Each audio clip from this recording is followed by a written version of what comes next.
Pasen y vean. Amigos, aquí estoy de nuevo con ustedes. Les pido disculpas por no haber estado el viernes pasado, la semana pasada. No piensen que es que no hice mi trabajo. Lo que sucede es que había preparado el narrarles una historia sobre un juicio que se debía celebrar ese mismo viernes último en Puente Genil, de un asunto escandaloso, pero se suspendió el juicio y por lo tanto la actualidad del caso se perdió.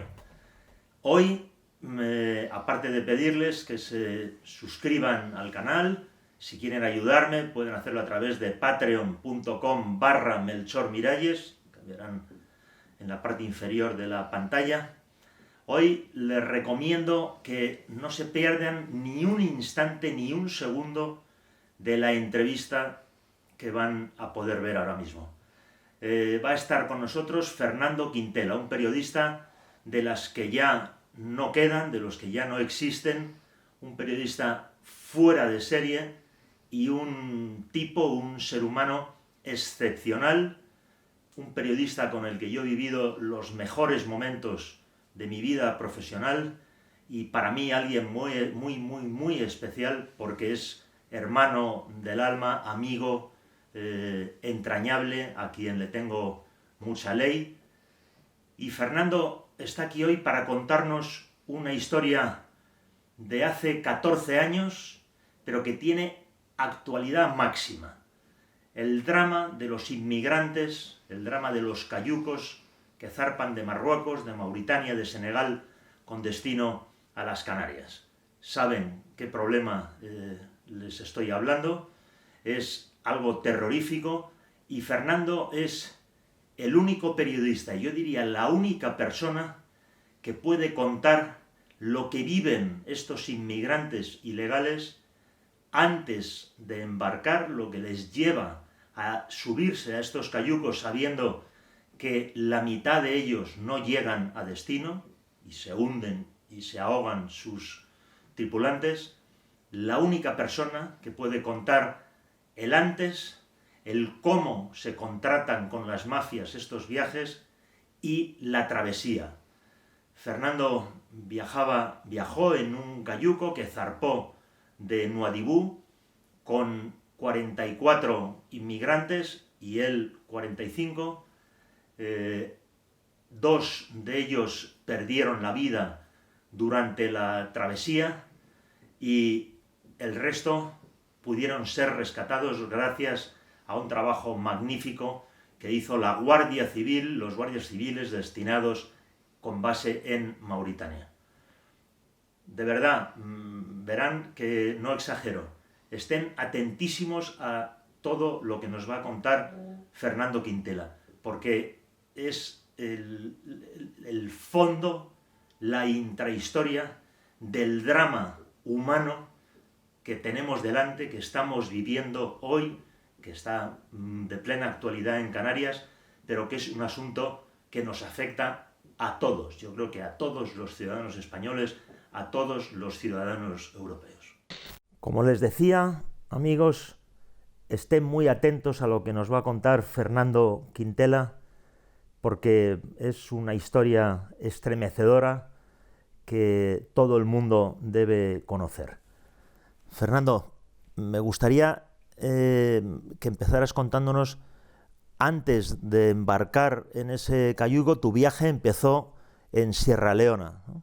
Empezamos en Sierra Leona porque la intención era viajar para buscar un pueblo donde encontrar a un par de personas, o 3 o 4, que quisieran o que tuvieran ya planeado hacer este viaje.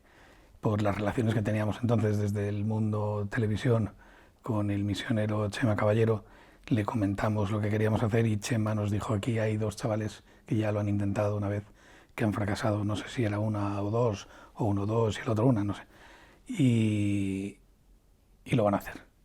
Entonces decidimos que ese era el viaje completo: conocerles en su lugar de origen, conocer a sus familias si las tenían, su entorno, sus expectativas, y hacer esos 2000 y pico kilómetros por tierra hasta llegar a Nuadhibou, a Mauritania, que era el punto que en el año 2006 era el elegido normalmente por las mafias para salir, para lanzar los cayucos hacia Europa. Sí, y que Nuadhibú era un espectáculo, todos los cayucos. Nuadhibú era igual que San Luis, era los puertos comerciales de Nuadhibú, de San Luis en Senegal, estaban ya dedicados a eso. O sea, los cayucos, había alguno que todavía mantenía su origen para dedicarse a la pesca, pero estaban ya dedicados al tráfico de personas, e incluso había una fábrica clandestina que los hacía ya a medida de lo que le pedían las mafias.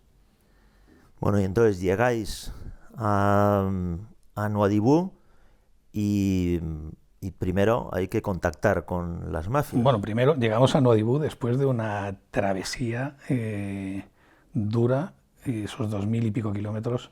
Eran dos chavales que no tenían documentación, las fronteras había que pasarlas o bien ellos de forma ilegal o bien todos de forma ilegal, ir con los chicos escondidos por si nos paraba la policía, andar pagando sobornos para poder cruzar esas fronteras.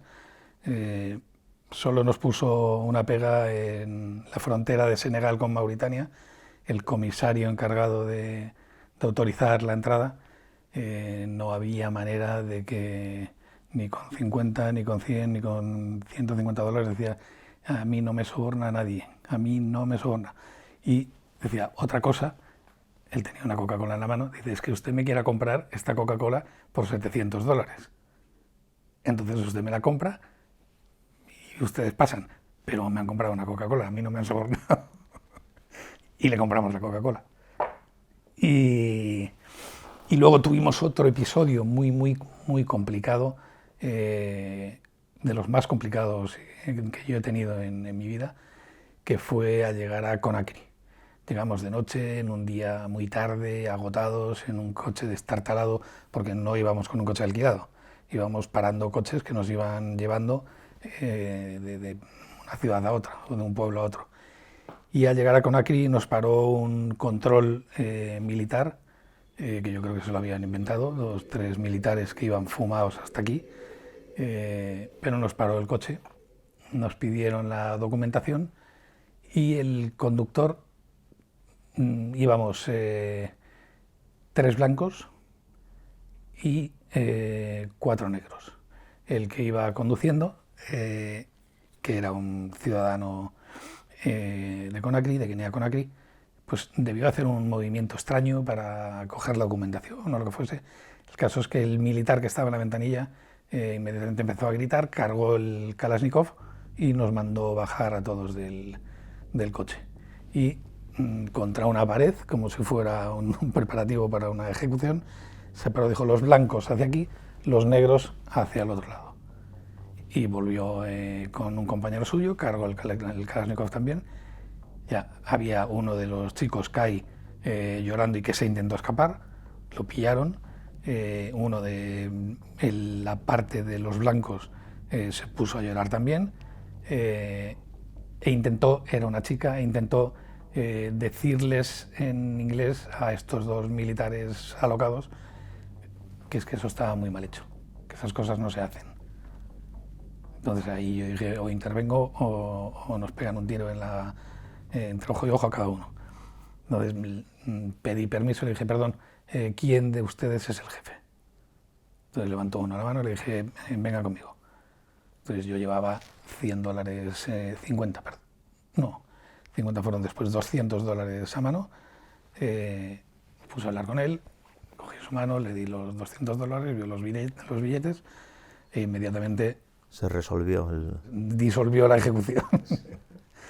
De ahí, claro, nos fuimos ya en medio de una tensión tremenda al hotel, un hotel destartalado en donde habíamos conseguido reservar unas habitaciones, y en ese momento fue cuando, después de haber superado ese momento de tensión, fue cuando los chavales sierraleoneses que habían sido... eran 2.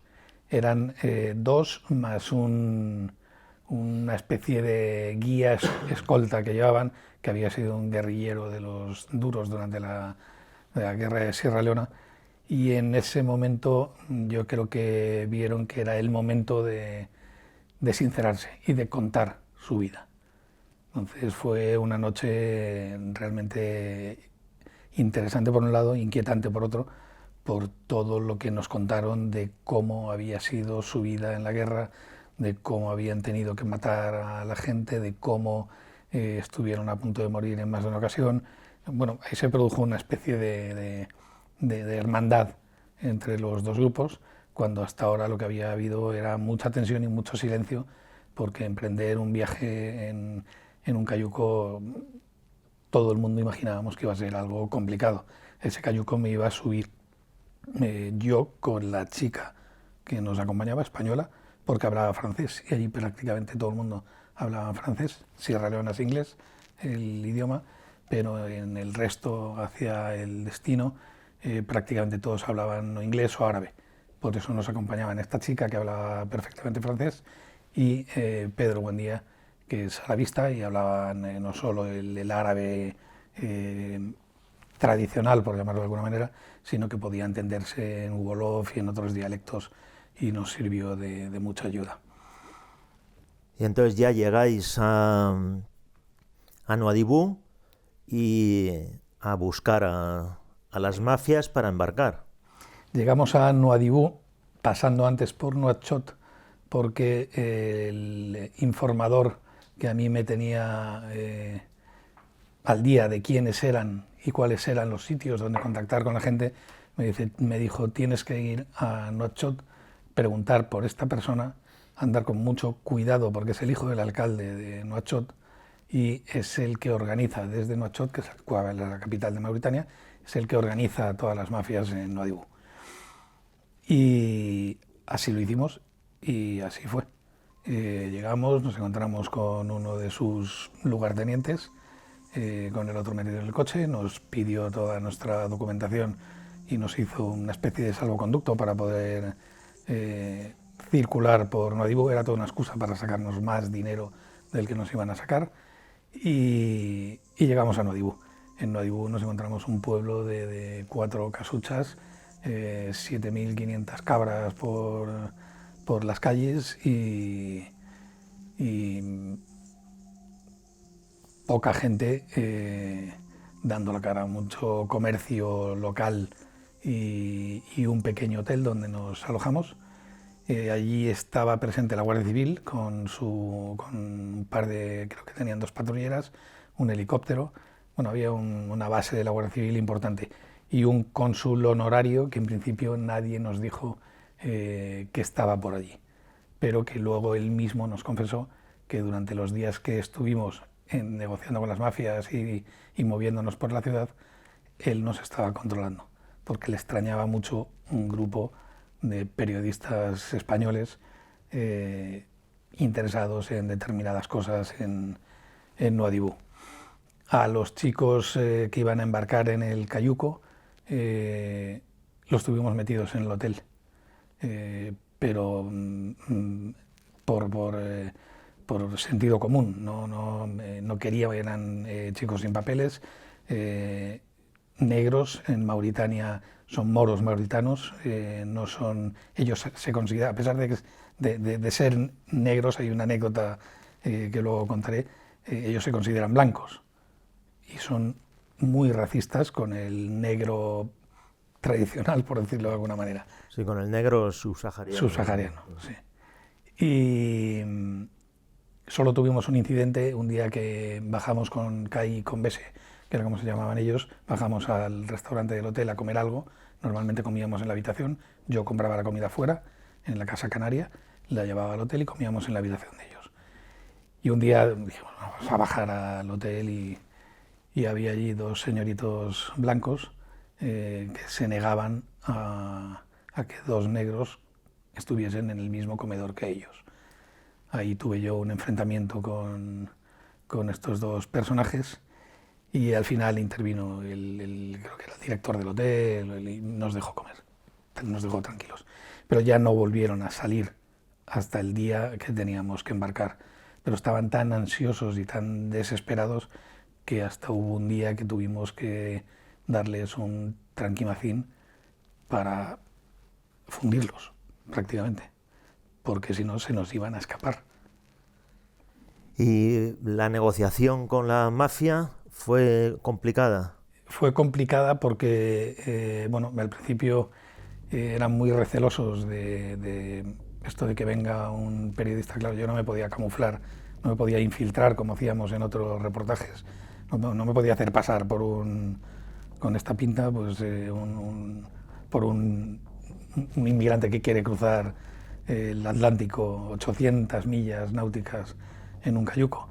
Entonces, desde el principio, a pesar de que les grabábamos con cámara oculta, pero nosotros íbamos aparentemente sin nada, para demostrar cierta honradez con ellos, pues entablamos conversaciones, íbamos de parte de quien íbamos y nos recibieron bien, pero nos daban largas, decían, siempre ponían la excusa del tiempo, es que no es buen momento, es que los días que no he reunido todavía a gente suficiente para el cayuco, tal, no sé qué. Bueno. Porque vosotros, digamos, no digamos, y queríais sacar 4 billetes, entre comillas, ¿no?, para el cayuco, 4 plazas. Eran 4 plazas. Entonces a los subsaharianos les iban a cobrar $1.100 y a cada uno. A cada uno, y a nosotros 18.000 a cada uno. Entonces lo que ocurrió fue que llegó un momento en el que yo me marqué un ordenador y les dije, mira, olvidaros de nosotros, aquí no tenemos el tiempo eterno y ya buscamos a otra gente. No vais a encontrar a nadie, tal, no sé qué, va a ser imposible. Y se nos acercó un chaval de Guinea-Bissau que nos dijo, me he enterado de que estáis buscando un cayuco, yo organizo uno para vosotros. En principio les dijimos que sí, pero luego hablando con el equipo por la noche en la habitación, nos dimos cuenta, dijimos, oye, no podemos hacer esto, porque estamos organizando nosotros un viaje. Esto no lo podemos hacer. Que no era el objetivo. No podemos fletar un cayuco por nuestra cuenta metiendo ahí a gente que vete a saber qué ocurre con ellos. Sí, que el objetivo era subirse a un cayuco que ya estaba organizado y programado. Sí. Entonces tuve que volver al día siguiente, hubo una discusión ahí dentro del equipo, consideramos que no era conveniente que la chica que nos acompañaba subiese al cayuco y la mandamos de vuelta a España, porque creíamos que era lo mejor para ella y para el equipo. Volví a buscar a la mafia original, les dije que estaba de acuerdo con las condiciones. ¿Eran mauritanos? Eran mauritanos, eran moros mauritanos. Les dijimos que estábamos de acuerdo con el precio y con todas las condiciones, pero que no teníamos recursos para estar allí un mes, que cuánto calculaba él, y nos dijo, pues, bueno, yo creo que en aproximadamente 3-4 días, pues los vientos alisios se habrán calmado, tal, no sé qué, y será más cómodo para salir. El caso es que tardó, nos pidió el pago por adelantado, se lo pagamos, grabamos el pago con cámara oculta, y a los 2 días de repente mandaron a un emisario al hotel a decirme que nos trasladaban a los 2 subsaharianos, a los 2, a Kai y a Bese, que venían desde Sierra Leona con nosotros, a ellos 2 y a mí, nos trasladaban a un piso clandestino. Sí, porque, claro, Fernando habla, habíamos hecho un equipo, pero en el cayuco, quien se subía junto a los inmigrantes ilegales era él, era Fernando. Claro, era la única manera, el objetivo del reportaje era, en aquella crisis migratoria que hubo en aquel año, que se está repitiendo. 2006, que es lo que se está repitiendo ahora. Se está repitiendo ahora de la misma manera, con Canarias y con centenares de gente que llega cada día. Todos contaban la llegada de esos inmigrantes y cómo llegaban. Y hablaban de, supuestamente, cómo organizaban las mafias los viajes, cuánta gente moría en esos trayectos, pero eran todo suposiciones. Entonces nadie había contado cómo se organizaba un viaje de verdad y qué se sentía en una travesía en mitad del Océano Atlántico en una cáscara de pipa, porque por muy grandes que fuesen los cayucos, al final un cacharro de esos es nada en el mar. Y es importante, Fernando, que la gente sepa que esa travesía desde Mauritania o desde Senegal o desde Marruecos hasta Canarias no es como cruzar el estrecho de Gibraltar, es una travesía de 3, en el mejor de los casos, 4 días. Sí, Mínimo 3. el mínimo eran 3 días en condiciones perfectas del mar y con un buen patrón que llevase un GPS o que supiese orientarse durante la noche o bien por las estrellas, pero luego el día también se complica. Pero bueno, con el mar en buen estado y hasta ahora, hasta el momento en que nosotros subimos, la ruta que seguían los cayucos se separaban 5 o 6 millas de la costa y bordeaban esa costa hasta llegar a la altura de Canarias y cruzaban. Pero las intervenciones de la policía marroquí eran tan bestias que en nuestro caso lo que hicieron fue separarse 80 millas mar adentro para llegar a 86, no me acuerdo cuánto eran, para llegar a aguas internacionales y desde ahí tirar hacia arriba.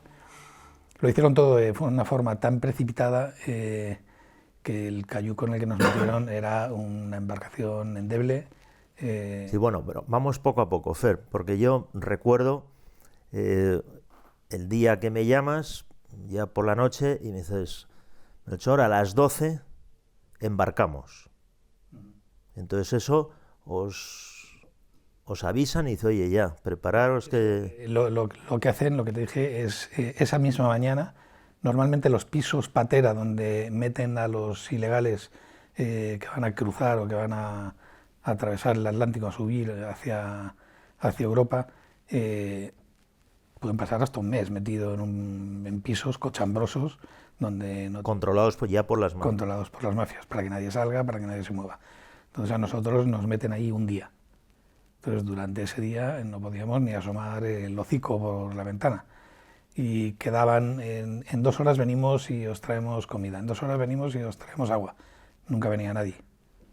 Pasaban 6 horas, 8 horas, 10 horas, no aparecía nadie y ya nos íbamos poniendo nerviosos. Ese fue el día que yo te llamé. Sí. Tú en la negociación, Fernando, negociaste el precio de la travesía y negociaste algunas condiciones mínimas en el cayuco de comida, de bebida, de, sí, yo negocié, de combustible.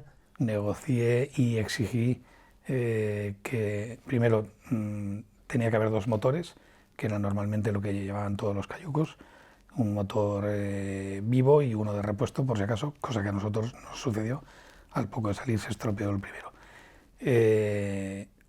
Comida básica para todos, que era normalmente arroz, que se cocinaba en un neumático que tenían en la popa.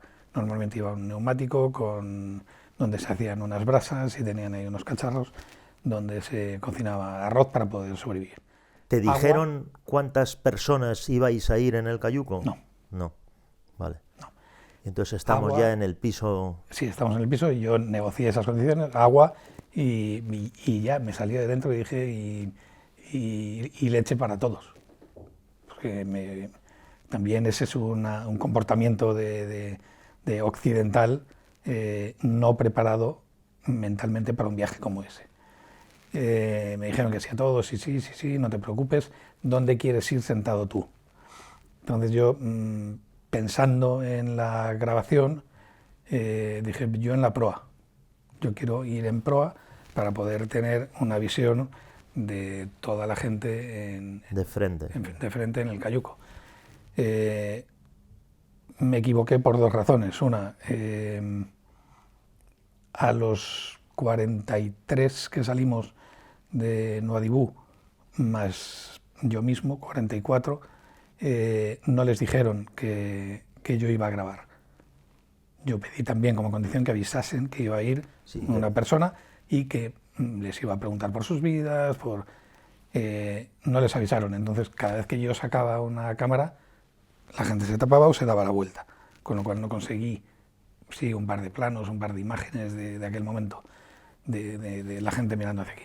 Y el otro error, que era impensable, fue encontrarnos con el mar en el estado en el que estaba, con una tormenta que provocó olas de hasta 8 metros, según el informe de la Guardia Civil, y al estar en la proa con un patrón absolutamente inexperto, porque luego hablando con expertos aquí, bueno, esas olas son infernales para cualquier embarcación, pero si sabes subir y bajar la ola, pues todavía puedes ir salvando el tema.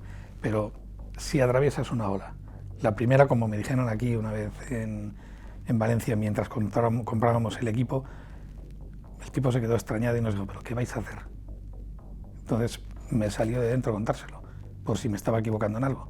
Y el tipo me dijo, estáis locos, que cuando crucéis, cuando atraveséis la primera ola de 5 metros, te puede hacer hasta gracia. Dice, en la segunda estás llorando y rezando como un energúmeno. No hay que ir a Bueno, no nos adelantemos.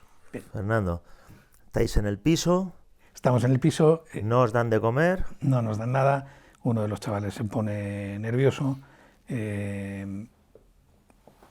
Me quita, me roba, o llámale como quieras, de mi mochila un machete que yo llevaba. Se lo esconde y se encierra en una habitación. Entonces yo cuando me doy cuenta... Era uno de los inmigrantes. De los inmigrantes. Cuando me doy cuenta de esto, hablo con él con la puerta cerrada, le digo, Kai, no hagas tonterías, me dice, esto es una trampa, nos van a matar y a mí no me matan. En cuanto abran esa puerta, al que entre, lo mato. Y entre todos estábamos Freddy, que nos había seguido y había podido estar un rato allí con nosotros, Bese y yo conseguimos convencer a Kai de que saliese, de que me diera el machete y que se tranquilizase. Y fueron casi como un reloj, a las 11:30 de la noche, ya noche cerrada en una ciudad prácticamente sin luz. Llamaron a la puerta, nos metieron sin palabras en un Mercedes destartalado, con las luces apagadas, y empezaron a dar vueltas por el pueblo. Y yo preguntaba, ¿pero dónde vamos? ¿Qué estamos haciendo? Tenemos que ir al puerto, tenemos que ir. Entonces él dijo, estamos asegurándonos de que no nos sigue nadie. Entonces llegamos al puerto y nos... ¿Ibas tú con los dos malienses? Iba yo con Kai y con Bese, con los dos sierraleoneses. Sí. Y dos tipos que iban, el conductor y uno que le acompañaba al lado. Llegamos al puerto y nos estaba esperando el coche allí un policía mauritano. Al policía mauritano me presentan y el de la mafia me da un golpecito en la espalda y me dice, págale. Yo no sabía que tenía que pagar a ese policía. Bueno, le di el dinero que llevaba encima, que era lo que yo me había quedado. Tampoco sabía muy bien para qué, porque si me iba a meter en un cayuco, pero bueno, debía llevar unos 200 y pico dólares. Se lo di también y entonces sí fue el policía el que me dio un golpe fuerte en la espalda. Me dijo, hala, camina y mucha suerte. Entonces yo solo me fui caminando, miraba hacia atrás con Kai y con Bese, y de repente cuando terminaba un pantalán de madera me encontré ahí abajo un cayuco lleno de inmigrantes, todos acurrucados, mirando hacia arriba, completo silencio, con miedo. Empezamos a bajar y te saludaban con un choque del puño, luego la mano, perdón, primero era la mano, el puño y se lo llevaban al corazón, sin decir ni una palabra. A mí me dijeron dónde me tenía que sentar. No era sentar porque no había asientos, tenía que ir en cuclillas y había una especie de cámara en la proa donde metí el equipo, las cámaras, porque creí que ahí no se mojarían. Pero claro, al poco tiempo de salir y doblar Cabo Blanco empezó una tormenta que era una auténtica tormenta, era un escándalo. 44 personas en el cayuco. 44 personas en el cayuco, unas olas interminables de noche, una noche cerrada, lloviendo como en el diluvio, pero la gente en silencio y aguantando hasta que llega el... Era todo hombres. Todo hombres, todo hombres. Y hasta que llega el momento ya de los mareos, de los vómitos, de los golpes. Yo me di un golpe en la cabeza y debí de estar sin sentido un rato bastante largo. Luego intentaba vomitar por la borda hasta que uno de los desconocidos que venían conmigo me agarró, porque en uno de esos golpes de ola yo me iba al mar, me agarró, me llevó dentro, me dijo, no, vomita dentro. Entonces al final nos acoplamos todos hombro con hombro, nos hicimos un bloque alrededor de todo el cayuco, y si tenías que vomitar, vomitabas encima de ti o del que tenías al lado, y del que tenías al lado lo mismo. Durante esa noche digo que me debí de quedar sin sentido o algo así, porque yo tuve incluso alguna alucinación. Y no sé si es consecuencia de que con el golpe me quedé adormilado y veía columnas que salían de las... no sé, como no sé de nada más, no sé si es estribor, babor, no sé qué lado es, de los lados del cayuco. Pero la tormenta no cesaba. No cesaba, no paró en toda la noche, no paró. Yo ya cuando recupero un poco más la normalidad, a mí me piden que me meta debajo de unas lonas, pero se habían derramado varios bidones de gasolina, con lo cual era insoportable estar con ese olor. Prefería estar expuesto a la tormenta y a los golpes que estar metido ahí debajo. Bueno, hay que decir, Fernando, que tú llevabas un teléfono satélite que teníamos preparado para alguna emergencia, pero no lo utilizaste. No, yo llevaba... No, porque es que en ese momento mi única obsesión fue rezar de forma compulsiva. O sea, me pasé horas rezando y recordando a gente que ya no estaba aquí y pidiendo ayuda. Es, creo que, la única vez en mi vida que he rezado con tanta convicción y con tanta seguridad. Quizás sea eso, a veces lo pienso, el significado de la fe y de la esperanza con mayúsculas. Cuando sabes que estás ya en el límite, es como esto, ¿te acuerdas de Santa Bárbara cuando truena? Pues lo mismo, cuando ya lo ves dices, coño, aquí me muero y me tengo que ir en paz, o sea, me tienen que abrir la puerta en algún sitio después de esto. Y la noche la dediqué a rezar, como pude, donde pude y con quien pude. El resto de la gente yo la recuerdo en silencio. Ten en cuenta que ellos sí estaban preparados para ese viaje y sí estaban dispuestos a morir, porque era la apuesta de su vida. Yo me embarco en esto porque me han elegido en mi pueblo o en mi región o en mi zona o mi familia, han ahorrado para pagarme el viaje y aquí o llego a Europa o me muero. Porque, Fernando, tú sabías y todo el mundo sabe que probablemente no llegan hasta Canarias ni la mitad de los cayucos que zarpan. Esas son las estimaciones que organismos internacionales hicieron en el año 2006 cuando preguntaban cuánta gente muere en el mar. Dijeron, pues es imposible saberlo, pero todas las estimaciones por los cálculos que se hacen en el lugar de origen y luego los que llegan, se calcula que el 50% acaban muertos y acaban en el fondo del mar. Con lo cual aquello debe estar sembrado de cadáveres. Durante la noche yo, ya en el último momento de la noche, pensaba, pues, la tormenta con la llegada del día tiene que parar, tiene que calmarse de alguna manera. ¿Y por qué no llamaste durante la noche? Por un lado, tenía que aguantar. O sea, yo no podía rendirme al primer minuto. O sea, no. Bueno, primer minuto. Bueno, fueron horas. Zarpasteis a las 12. Pero creo que sinceramente ni me acordé del teléfono.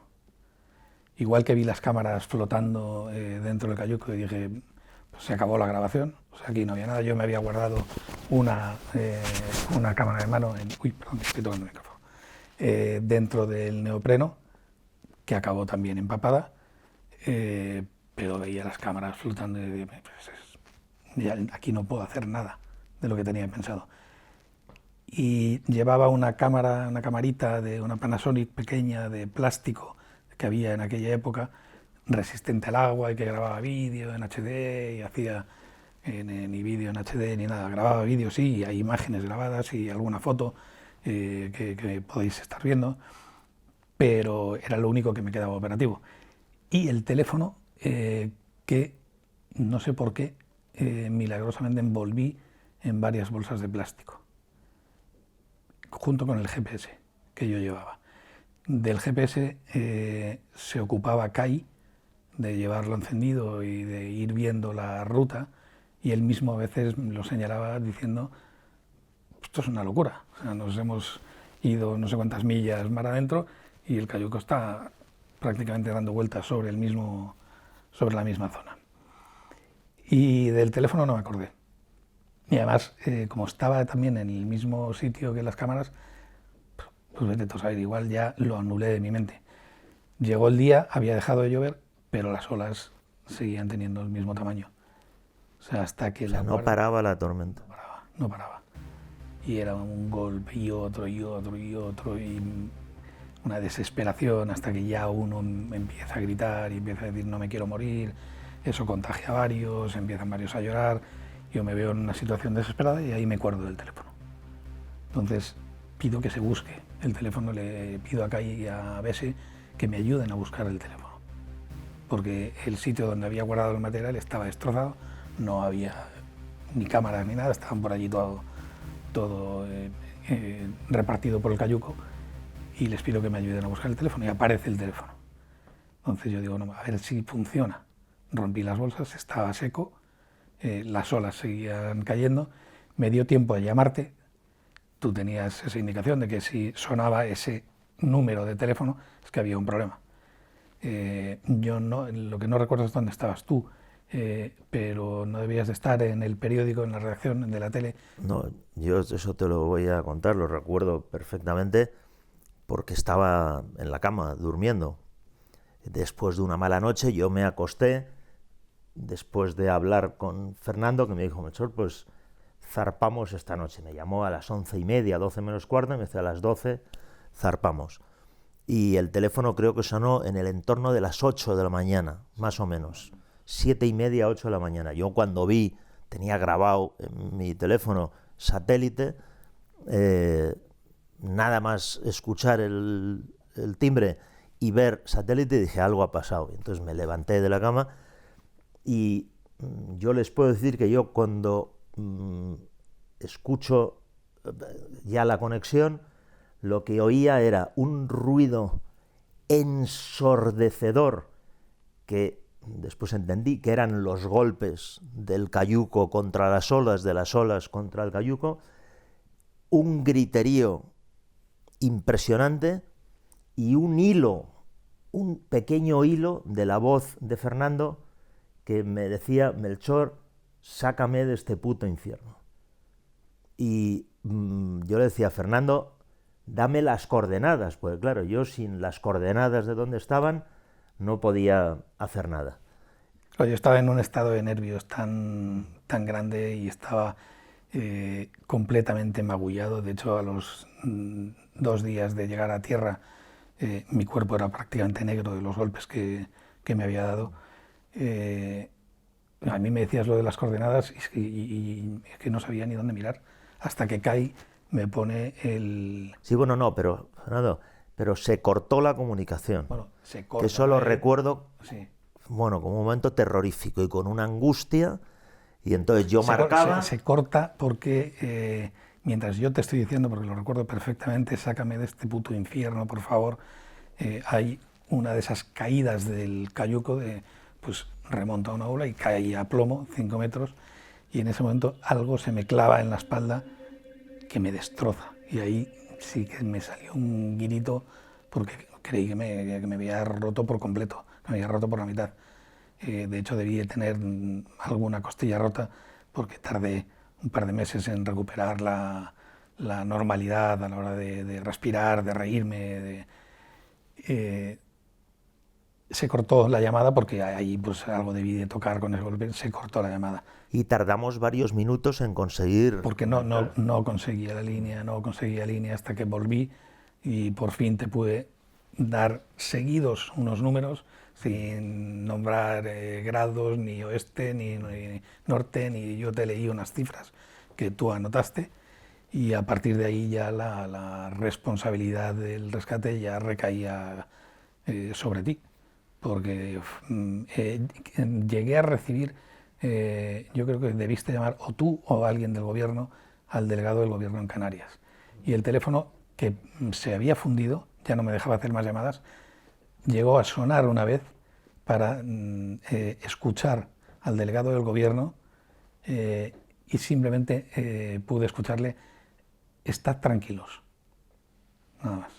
Sí, no, bueno, yo mi reacción, una vez que ya Fernando me da unos números que era evidente que tenían que ser las coordenadas, yo me puse en contacto con Salvamento Marítimo, donde alucinaron con mi llamada, claro, porque yo dije: mire usted, soy Melchor Miralles, soy periodista, le voy a dar unas coordenadas, esto es un cayuco que ha salido a las 12 de la noche de Nuadhibou, en el que hay 44 seres humanos, uno de ellos, o sea, 44 son negros subsaharianos, y hay un blanco que es Fernando Quintela, periodista del Mundo Televisión.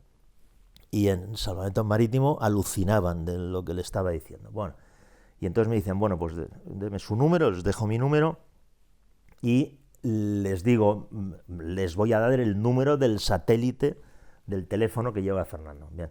Y entonces, por favor, tal. Bueno, entonces la gente de Salvamento Marítimo se portó fenomenal, me llamaban cada rato, yo si no, cada 3 minutos llamaba a Salvamento Marítimo, y Salvamento Marítimo decía: bueno, pues todavía no te podemos decir nada, porque estamos, dice, es el punto que nos has dado, es un punto que está relativamente cerca de Nuadhibou, o sea, no están cerca de Canarias, y tenemos que ver algún barco que haya por la zona para que pueda hacer el rescate y tal. Bueno, y yo agobiadísimo, viendo que Salvamento Marítimo estaban haciendo todo lo que podían, pero que si no había un barco, que tuviéramos la suerte de que pasara un barco por ahí, yo veía que no había forma de sacar a Fernando y a sus colegas de ese cayuco, y entonces llamé al ministro del Interior, entonces, Alfredo Pérez Rubalcaba,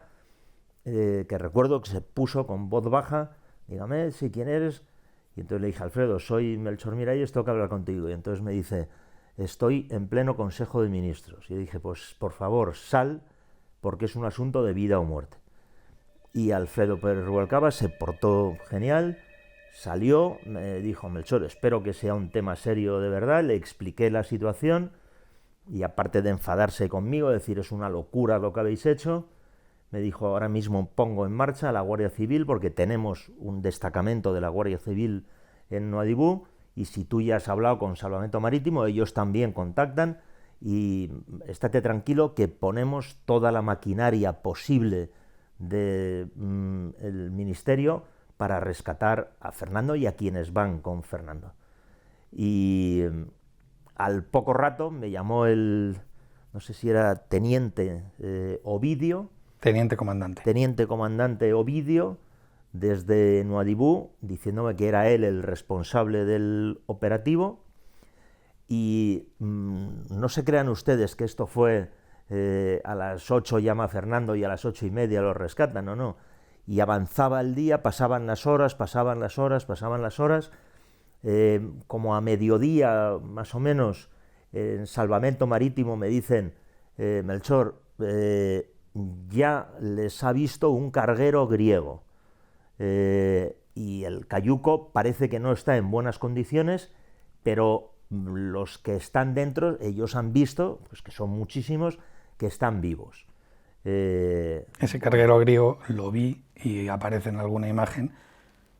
Que lo veías arriba y abajo, ¿no? Sí, pero desvió su recorrido. Era un carguero enorme, pero que los barcos enormes también sufren los vaivenes del mar. Y cuando se estaba acercando, que yo creo que es cuando nos avistan y ven cómo estamos, y ven de repente, si nosotros estábamos aquí, ellos venían hacia aquí, hay un momento que de repente se van, desaparecen. Bueno, y entonces angustia, y dice, entonces ya estamos en contacto con la Guardia Civil de Mauritania y el rescate lo va a hacer la Guardia Civil desde Mauritania. Y entonces el teniente, ¿cómo era? Teniente... Ovidio Corredor. Sí, pero... Teniente comandante. El teniente comandante Ovidio me iba llamando y me decía, Melchor, hemos sobrevolado con el helicóptero por encima del Cayuco con la intención de que Fernando y el resto vean que estamos pendientes, que no sé si lo viste, yo creo que sí, ¿no? Sí, vimos primero, sobrevoló varias veces en círculo un avión del SAR, del Servicio Aéreo de Rescate, que los que venían conmigo en el Cayuco creyeron que era un avión del ejército marroquí. No llevaba ningún distintivo, era un avión verde, y entonces empezaron a poner nerviosos. Ahí se provocó una discusión y una pelea interna y acabaron arrojando por la borda a 2 personas, a 2 inmigrantes. Entre ellos. Sí. Ese fue un momento terrible, terrible, me lo he contado esto alguna vez, pero el ver morir a gente, desgraciadamente, pues gente como tú, gente como yo, pues hemos tenido que verlo por nuestra profesión.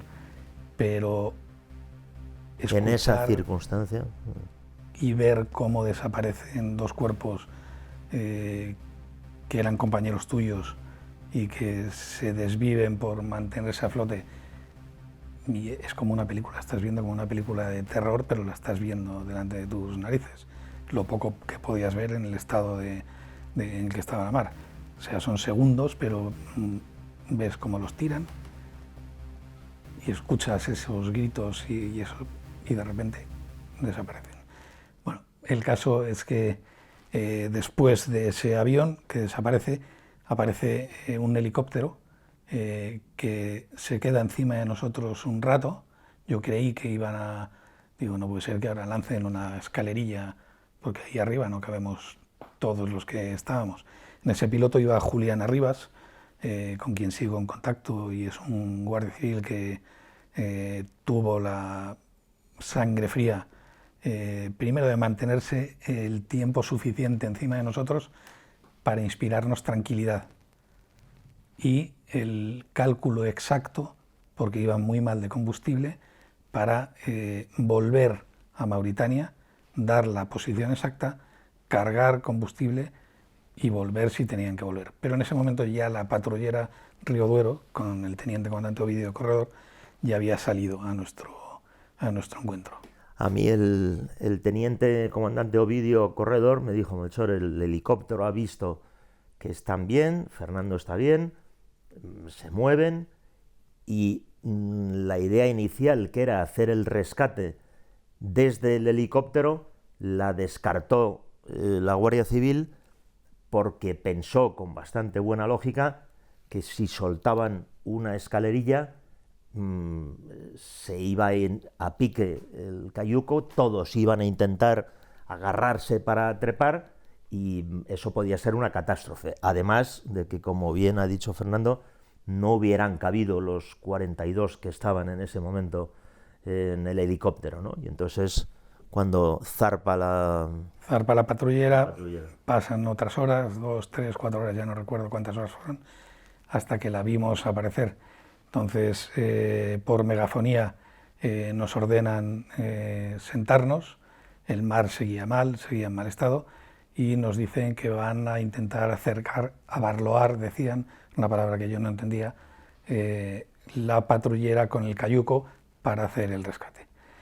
Pero el tamaño de las olas hacía imposible esa situación, porque llegaron a acercarse, llegaron a estar muy cerca, pero hubo un momento que a mí me pareció también surrealista, porque una patrullera de 35 metros de eslora, de repente la veía ahí abajo, como un juguete. O sea, y de repente estaba abajo y tenías a la patrullera que parecía que te comía y nosotros abajo. Entonces se retiró la patrullera y también por megafonía nos ordenaron, que nos dijeron que iban a lanzar una lancha neumática, que la llevaban allí, y que se iba a hacer el rescate en grupos de 3 o 4 personas, por lo cual iba a ser un rescate largo por el estado del mar. Y así lo fueron haciendo en grupitos. Y ahí Fernando nos va a contar una cosa que yo tengo mucho interés en contar, y es que a mí el teniente comandante, me equivoco siempre, Ovidio. Su cargo es teniente, pero comandaba la patrullera, entonces en esas misiones era teniente comandante. El teniente comandante Ovidio me iba llamando, me explicó que con la patrullera era imposible hacer el rescate y que iba a hacerse con la Zodiac y tal. Y entonces, cuando terminó ese rescate, el comandante Ovidio me llamó, me dijo: Melchor, ya estamos aquí en la patrullera con los 42 y quiero que sepas que nosotros, pues por un instinto que se puede entender, al llegar la canoa, la lancha neumática al cayuco, inicialmente tratan de sacar primero a Fernando, y Fernando les dijo que no, que él no salía del cayuco hasta que hubieran salido los 42 inmigrantes, que es algo que es muy bonito y que habla muy bien de Fernando, ¿no? Bueno, creo que también en ese comportamiento, lo digo a toro pasado, debía haber también un poco, aparte de la humanidad que todos podamos tener, había un poco de egoísmo. Y yo me sentía responsable en ese momento. Digo, coño, han matado a 2 tíos, estoy frustrando la ilusión de todos ellos, y si yo me metí en este cayuco y el destino era hundirnos, me tenía que haber hundido con ellos. Es algo que me sigue taladrando la cabeza.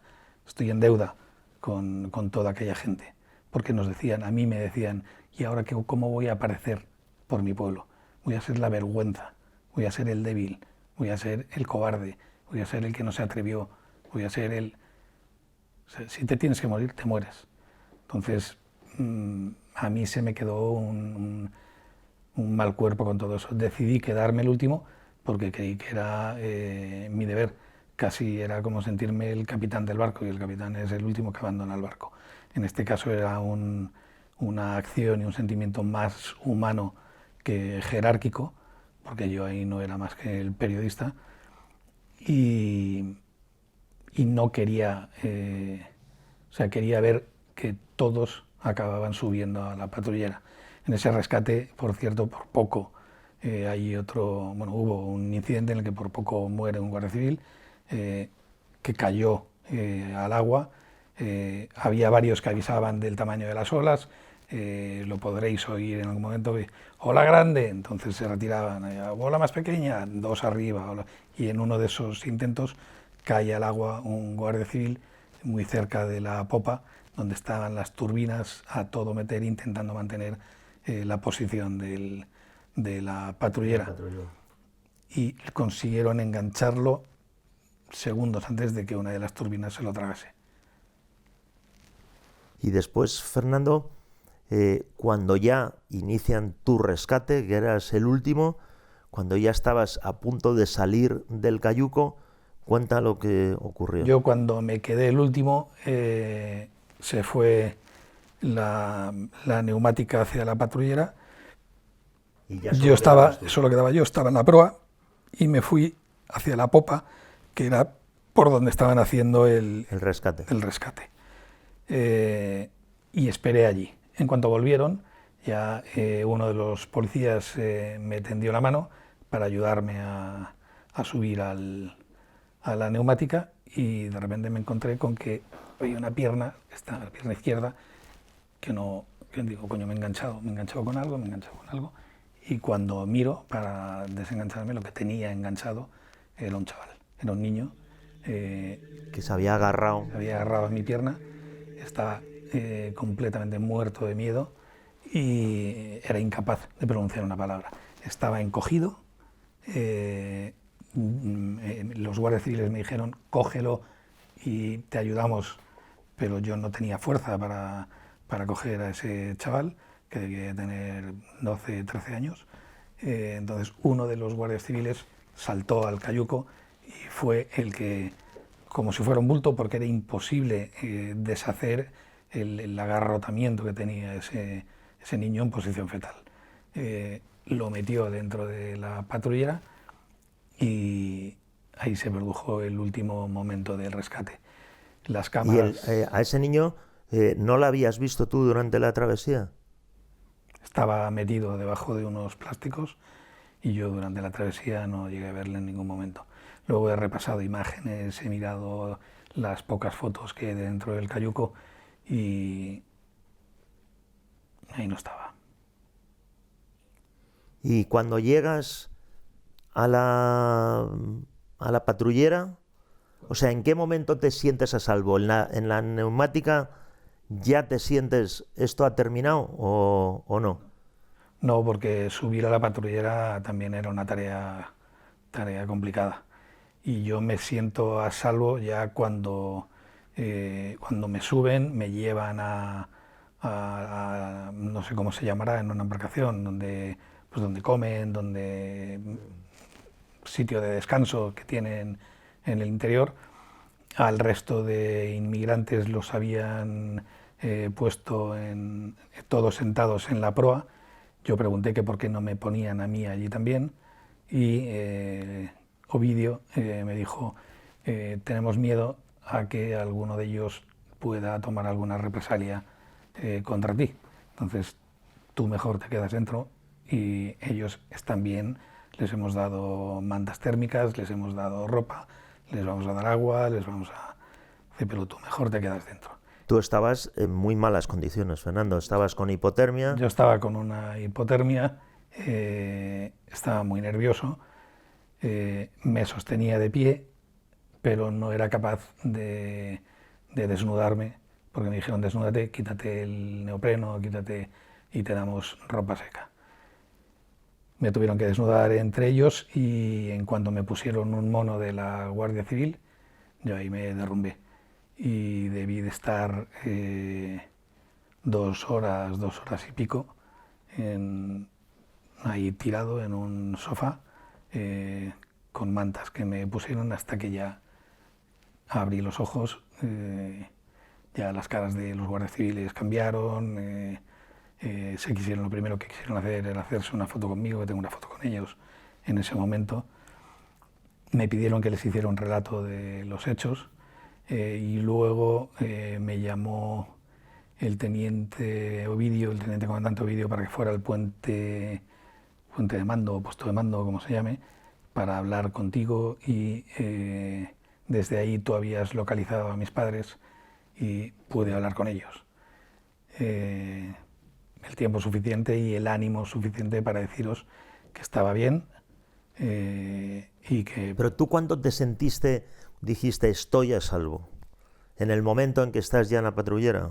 No, porque cuando estoy en la patrullera yo creí que en esa patrullera que el destino de la patrullera era Canarias.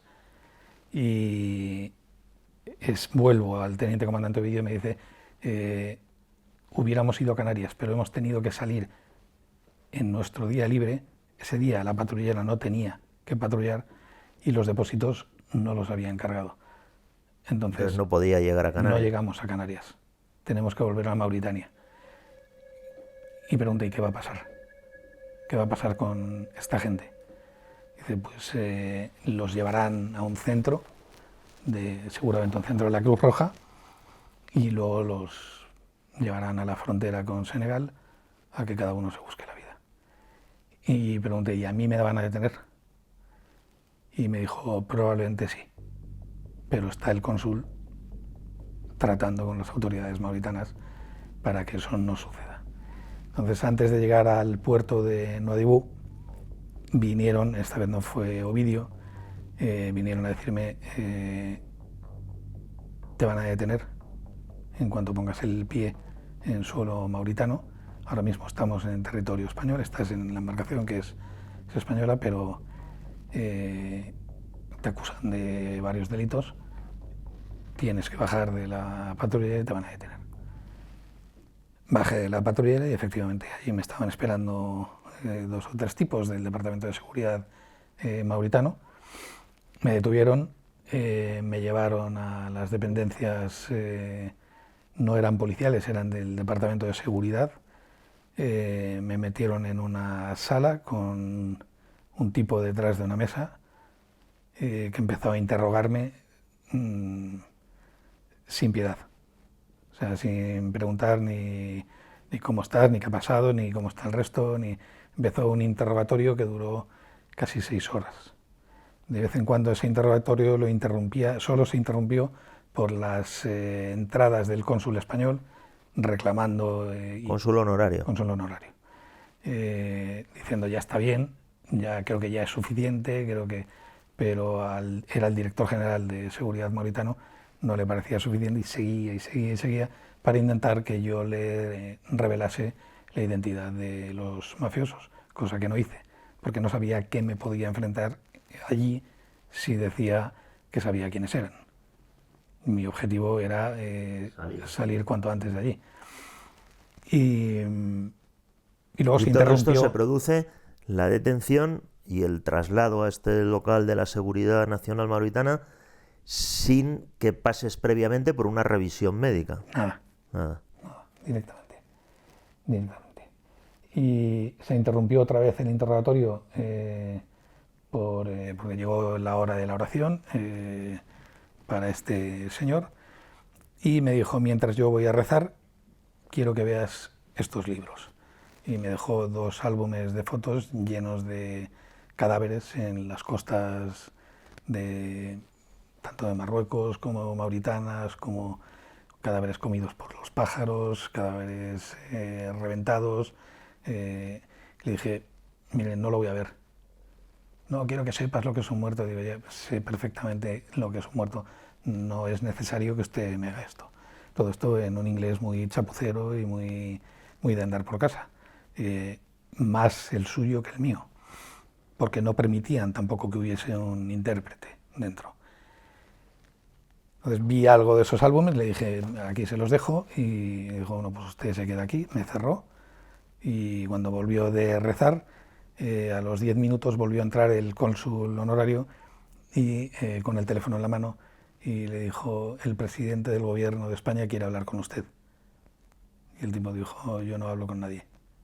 La decisión aquí la tomo yo. Entonces el cónsul desapareció y dije, bueno, pues ya la hemos cagado. Entonces él me acusaba, me dijo, primero, usted ha entrado al país de forma ilegal. Y le digo, no, tengo mi pasaporte donde está sellado la entrada. Y dice, sí, por la frontera de Rosso. Pero usted ha salido en una embarcación y ha vuelto a entrar. Usted es un ilegal. Eso es un delito. Usted ha organizado un viaje lleno de ilegales. Digo, yo no he organizado nada. Demuéstremelo y dígame quién lo ha organizado.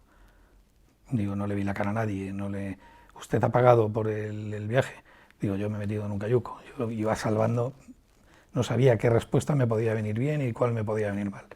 El caso es que en mitad de todo ese proceso, él me llega a decir, usted no va a salir de aquí, pero a los 15 minutos, 20 minutos, media hora, no sé, aparece el cónsul honorario otra vez y me dice, Fernando, corriendo, sígueme, y en cuanto salgas a la izquierda vas a ver un avión español con la escalerilla bajada, súbete corriendo a esa escalerilla. Yo todavía no sé quién mandó ese español, si fuiste tú, si fue el gobierno. Pero estabais en el aeropuerto. Las dependencias de la seguridad del Estado estaban en el aeropuerto de Nouadhibou.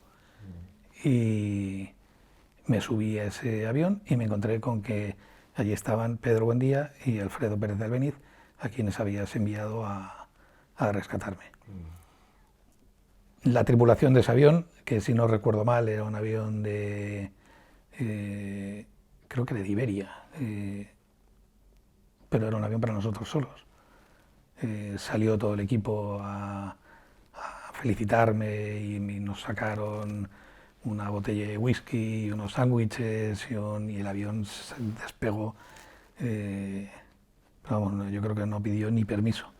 No, pues el avión, eso fue el gobierno español y concretamente Alfredo Pérez Rubalcaba el que me garantizó que, porque cuando yo quedé preocupadísimo cuando ya me entero de que estás detenido y el ministro Rubalcaba me dijo, Melchor, estate tranquilo, le están tomando declaración y va a salir y tenemos preparado su traslado para España. O sea que el responsable, cómo lo hizo no lo sé, pero el responsable fue Alfredo Pérez Rubalcaba.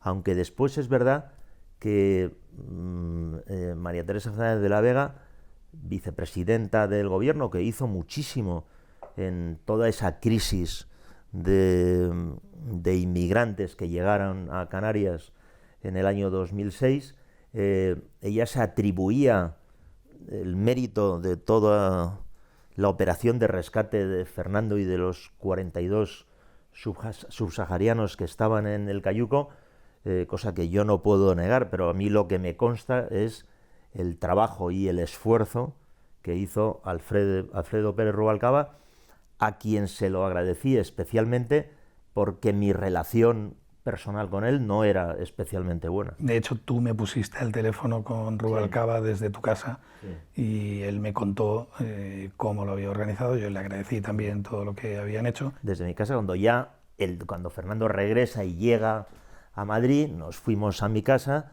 y desde ahí yo llamé a Rubalcaba, que me parecía lo menos que se podía hacer era que hablaran con él y... Sí, ahí tuvimos una conversación, yo ahí ni siquiera me había cambiado de ropa, habíamos parado en Canarias con Juliana Rivas para que me hicieran un reconocimiento, para que me hicieran un TAC cerebral, porque me había llevado muchos golpes en la cabeza. Vieron que estaba bien, que no tenía nada en la cabeza, me dijeron, venga, descansa un rato y a Madrid. Que estabas igual de mal que antes de empezar toda la aventura. Este ya venía loco, sigue igual. Y a tu casa fui con la... No paramos en ningún sitio, me recogisteis en el aeropuerto, fuimos a tu casa, grabasteis un primer testimonio, por eso de tener las primeras emociones más frescas, más recientes. Hubo un momento que me pasó hasta que pude soltarlo, en el que me bloqueé, eso si la grabación la tienes tú. Bueno, además lo recordarás, que cuando estoy narrando el viaje, el momento en que esas dos personas las tiran al agua, yo me quedo mudo y salí corriendo, me metí en una esquina de tu cocina. Sí, lo recuerdo perfectamente. Y me puse a llorar ahí. Y tardé en verbalizar aquello. Tardaste tiempo en verbalizarlo, sí. Y siempre decía, hay cosas que nunca contaré, hay cosas que nunca contaré.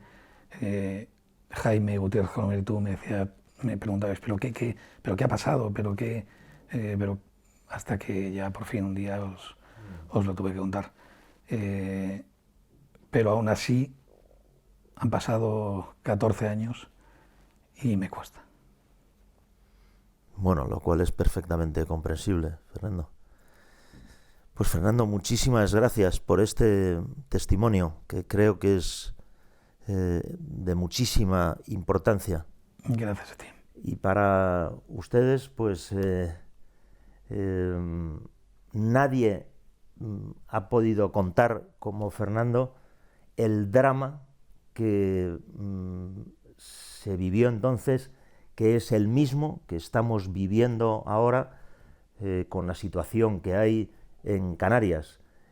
Creo que es fundamental que la gente sepa lo que es esa travesía, que la gente sepa la desesperación que hay que tener, la situación terrorífica en la que hay que encontrarse para, con plena conciencia del peligro que corren, embarcarse en un cayuco sabiendo además que la mitad de ellos no va a llegar a la costa canaria y va a hundirse y van a perder la vida, ¿no? Y bueno, pues aquí tienen el relato de cómo se organizan y cómo se producen estos viajes en cayuco, de este drama, insisto, que tenemos delante, y yo les pido que ayuden a que se difunda el mensaje, el relato que nos ha hecho Fernando, que creo que remueve cualquier conciencia.